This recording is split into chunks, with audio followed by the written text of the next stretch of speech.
Robert Downey Jr. just walked onto the Hall H stage at San Diego Comic-Con and told 12,000 people to come to the dark side, and the crowd lost their minds.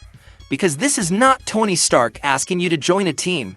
This is Doctor Doom in full character, with a menacing score composed by Alan Silvestri playing underneath him, casually suggesting that perhaps you might want to consider the family of Doom and what the green side has to offer. And standing behind him on that stage were Chris Evans, Haley Atwell, and Pedro Pascal, Captain America, Peggy Carter, Mr. Fantastic, flanking the villain at the villain's event. The implications of that staging alone could fuel a month of theory videos. Marvel's Comic-Con panel just happened, and it was genuinely one of the most information-dense, announcement-packed presentations the studio has ever staged. We are talking about the full Avengers Doomsday footage breakdown, a Ghost Rider casting reveal that nobody saw coming, a Black Panther 3 announcement with a cast that includes one of the greatest actors alive, Ryan Reynolds crashing the whole thing in a head-to-toe gray denim outfit he called the Canadian tuxedo, and a sizzle reel that quietly confirms several legacy characters will be returning for the multiverse war in ways the studio has never officially said out loud until now. There is a lot. Let's go through all of it. The exclusive Hall H footage for Doomsday opened with something nobody was prepared for. A narration from Sue Storm, voiced by Vanessa Kirby, playing over eerie Doom dialogue and battle sounds in the background. And what Sue says in this narration changes the entire emotional framework of the film. Victor was always the smartest guy in the room, she tells us, but he used to be different. He used to be kind. He used to be caring. Then one day, everything he loved was taken from him. She was lost. She was lost. 2 words that recontextualize every threatening, calculating, world-conquering thing we have seen Dr. Doom do across every piece of promotional material released for this film. He is not doing this because he wants power. He is doing this because he lost someone, and the person who lost everything has decided that the only acceptable response to losing everything is to take control of everything. That is not a villain's motivation. That is grief weaponized at a cosmic scale.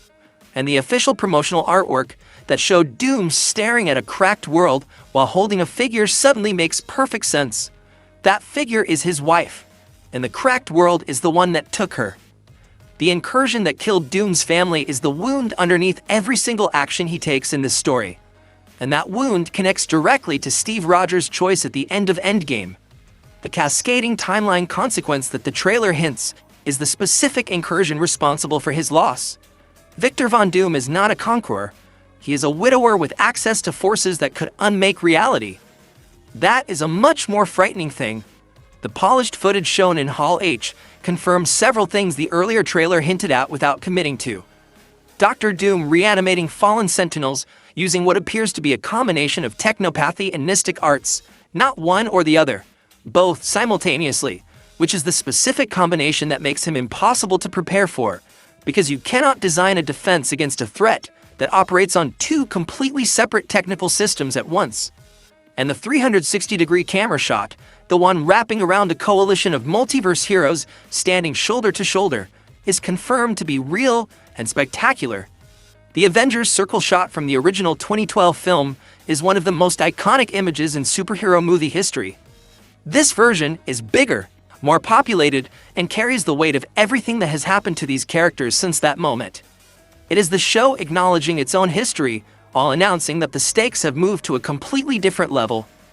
Then Downey came on stage, and the energy in Hall H shifted in a specific way it does when someone with genuine movie star charisma walks into a room of 12,000 people who have been waiting for this exact moment. He did not play Tony Stark.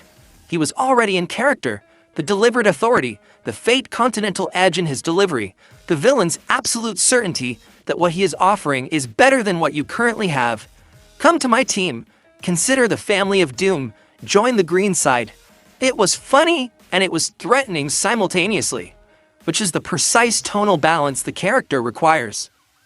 The stage arrangement was the detail nobody should overlook. Chris Evans, Haley Atwell, Pedro Pascal, standing behind Downey while he made his pitch. The narrative possibilities of that grouping are enormous, and none of them are comfortable Are Steve and Peggy variants who have been recruited, manipulated, or seduced by Doom's agenda? Are they there as characters whose personal history with grief makes them susceptible to what Doom is offering? A man promising that the lost can be recovered, that the wrong choices can be rewritten, that love does not have to stay dead if you're willing to pay the necessary price in other people's worlds.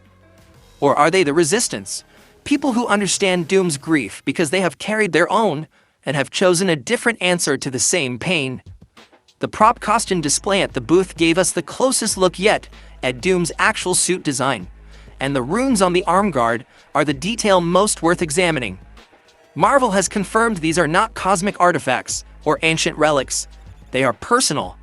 They are tied to his lost family, which means every time Doom deploys that magic in battle, every time those runes glow and reality bends to his will, he is drawing power from grief, from loss, from the specific emotional frequency of a man who has decided that love is not a weakness, but a weapon, and he is going to point it at the multiverse until the multiverse gives him back what it took. The Latverian witches flanking the prop costume are the other casting mystery the panel introduced without resolving. All of them wear Doom-style metallic masks. All of them have their faces completely hidden, and the fandom has already started cataloging unannounced MCU casting slots against the list of people who could plausibly be hidden under those masks. The theory that several of those figures are major actor cameos being protected for a dramatic unmasking scene in the film is the kind of thing that once you hear it, you cannot stop fitting memes into it. This is exactly the kind of Easter egg Marvel plants at physical convention spaces, knowing the internet will spend months trying to decode it. Now let's get to the announcements that would have dominated any other panel, but arrived here as additional items after everything else. Ryan Gosling as Ghost Rider, directed by Sean Levy, releasing in 2028. Read that sentence one more time. Ryan Gosling, Ghost Rider. Sean Levy, who just directed one of the most successfully received entries in the recent MCU slate with Deadpool and Wolverine, whose tonal range and ability to balance dark material with genuine entertainment is exactly what a Ghost Rider film requires. Ghost Rider as a character exists in a specific register of horror-adjacent supernatural action that the MCU has never fully committed to before, and the combination of Gosling's willingness to go to strange places with a role and Levy's understanding of how to make darkness fun without making it cheap is genuinely exciting as a pairing. Black Panther 3 arriving December 2028, with David Johnson as the adult T'Challa 2, is the other announcement that deserves its full weight. Johnson from Alien Romulus, a performance that demonstrated his ability to carry enormous emotional and physical stakes simultaneously, stepping into the role of a Wakandan king who has been aged up through multiverse mechanics to become the warrior his father was. The story logic of using the Doomsday and Secret Wars events to accelerate a child character into an adult hero is elegant and avoids the awkward years-long wait for an actor to age naturally into a role. And then Denzel Washington joining the cast in what is described as a pivotal role. Denzel Washington in a Black Panther film. This announcement alone would be the main event of most panels.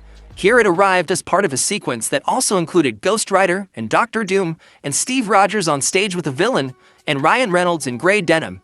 Ryan Reynolds crashing the panel in the Canadian tuxedo, full gray denim head to toe, which he clarified he refused to cover with the Doctor Doom masks being distributed to the audience because he didn't want to ruin the lines. Is the specific kind of controlled chaos that feels spontaneous and is definitely not. Reynolds asking Paul Rudd why Thor was crying, and Rudd responding that he's a Wrexham fan, is the kind of joke that rewards you for knowing both men's real-world interests and relationships. Reynolds co-owns Wrexham AFC.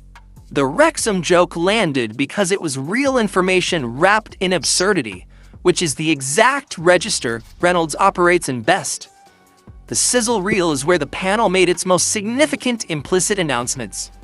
Marvel played an extensive summary of the journey from the Infinity Saga through the Multiverse Saga in Hall H, and included prominent footage of Tobey Maguire and Andrew Garfield from No Way Home in a presentation explicitly framed around Doomsday. That is not a nostalgic choice. That is the studio telling the audience, in the loudest way short of an official announcement, that both legacy Spider-Men will be present in the multiverse war in meaningful capacities. The question is which film, Doomsday or Secret Wars, and in what role? The fact that they appear in the sizzle for a Doomsday panel suggests at minimum a significant post-credits or third act appearance before Secret Wars gives them their full moment. The Fox X-Men roster confirmed in the sizzle: Channing Tatum's Gambit, James Marsden's Cyclops, Patrick Stewart's Professor X, Ian McKellen's Magneto. Is the show putting specific faces to the lineup we've been theorizing about since it was confirmed the classic X-Men universe would be involved in the Incursion story? Patrick Stewart and Ian McKellen, who between them defined an entire generation's understanding of these characters, back in the same film as the Avengers.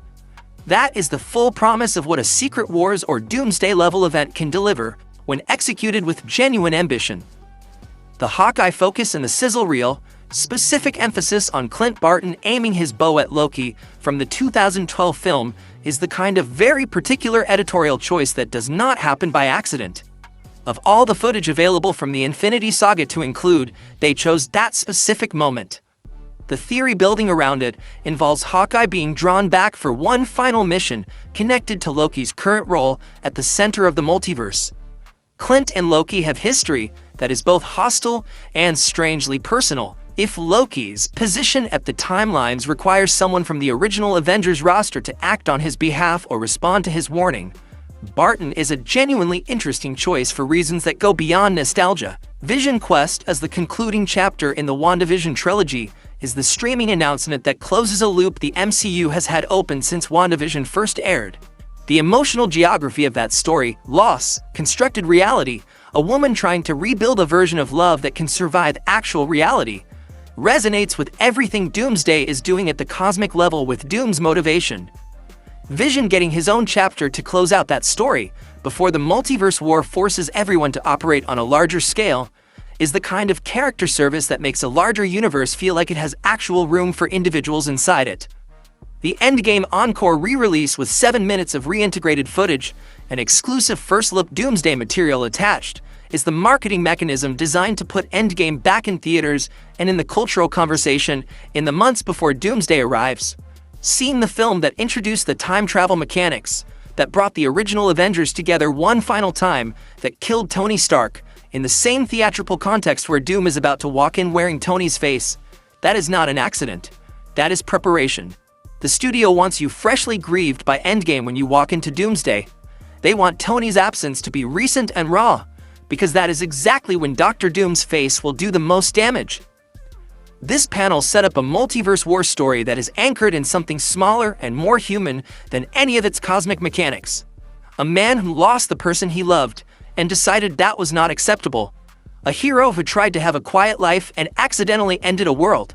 A widow's name spoken in a narration that reframes every threatening thing the villain has done as the shape grief takes when it has no other outlet. And standing in the middle of all of it, Ryan Reynolds in gray denim asking why Thor was crying. Because someone has to. Here is the question I want from you. The stage arrangement, Doom flanked by Steve, Peggy, and Reed. What is your read on what that means narratively? And Ryan Gosling as Ghost Rider, immediate yes, or does the casting choice need some convincing? Drop everything in the comments, because this panel gave us enough material to theorize about until the film actually lands. And I want to start right now with you.